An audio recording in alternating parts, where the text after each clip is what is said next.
Showing you my sewing corner. I organized it a couple of days ago, and it's a small space, but just to show you what you can do with a small space.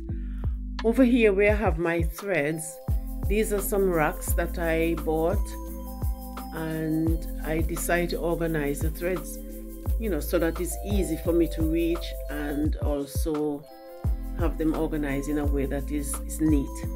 And below on this table I have my machines,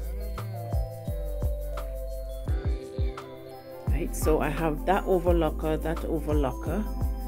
this is a brother machine, that's a computerized machine, and that's another brother machine. I like to have more than one machine just in case if you get stuck, because anything can happen to your machines, you know, while you sew. Needles break, different things can happen.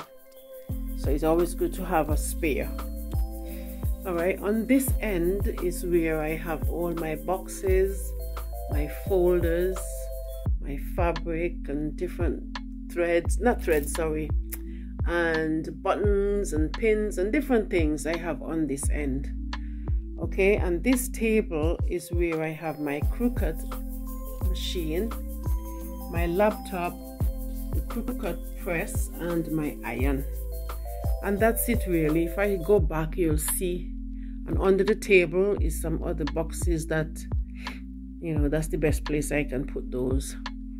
On this room divider I have a couple of things hanging here, like my pattern, a calendar, my tape measure, and things like that. I think it's pretty organized for what it is.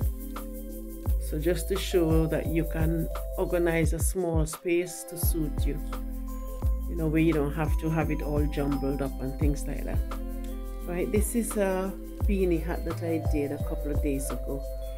These yarns are recycled yarns, and they are they are made from recycled plastic bottles. Very pretty. All right, so that's it.